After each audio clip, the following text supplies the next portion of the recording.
There are days when I don't dare, not to do great things, not to change the world. I simply don't dare to do what I know I must do. Sit down to study, continue that project, practice that skill I so want to master. And it's not laziness, it's something deeper. It's a lack of will disguised as tiredness, as lack of time, as tomorrow will do. Seneca, 2,000 years ago, wrote a phrase that forces me to stop every time I read it. It is not because things are difficult that we do not dare. It is because we do not dare that things become difficult. He's not talking about heroic feats. He's talking about the everyday, about the difficulty of keeping a promise you made to yourself, about continuing when the initial enthusiasm has faded, about learning something that matters to you, even when everything around you conspires for you to quit, about choosing the difficult when the easy whispers in your ear. For Seneca, will is not a feeling. It's not a passing emotion that appears and disappears. It's a decision made every day. And every day, like a muscle, it strengthens or atrophies. Learning, truly, is not consuming information. It's forging the soul. And forging requires fire. And fire sometimes hurts. Because there is a strange fatigue that doesn't come from effort, but from its absence.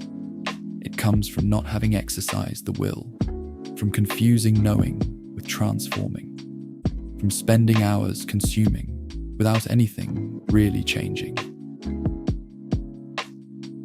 I read, I watch, I listen. I fill my head with brilliant phrases and concepts that seem important. But then, when it comes to living, everything stays the same.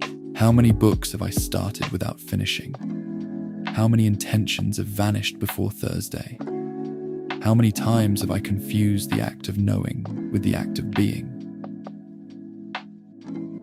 Seneca knew it before I did, before all of us, and he wrote it not for an audience, but for himself and for a friend. His letters to Lucilius are the testimony of a man who struggled his whole life to keep the flame of his will burning. But who was he to speak of this? Another salon philosopher who wrote from comfort?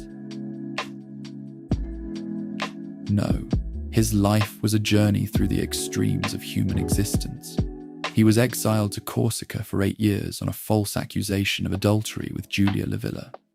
They accused him of a crime he didn't commit to remove him from the political game. Just before the exile, he had lost his only son, a baby. He died in his arms, or shortly before. We don't know for sure, but we do know that Seneca arrived on that rocky island carrying 2 losses, his homeland and his firstborn. What does a man do in that situation? Some surrender, others drink. Seneca wrote. He wrote so he wouldn't crumble. Exile turned him into a philosopher, not because he had free time, but because he needed reasons to stay alive. 8 years later, Agrippina called him back, not out of compassion, out of strategy. She needed a tutor for her son, a 12-year-old boy named Nero.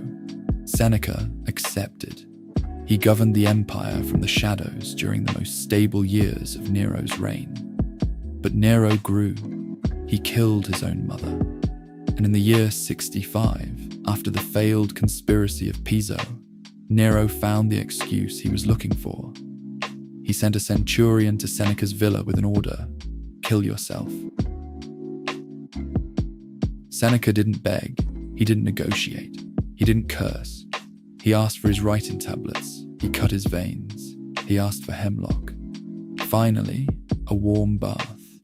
He died making an offering to Jupiter the Liberator.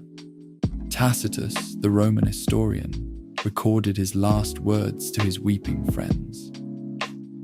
I leave you the only good that remains to me, and the most precious, the image of a life well lived. There's something more that Seneca hints at in his letters. and that you only understand when you've lived a little. Will is not linear. It's not always firm.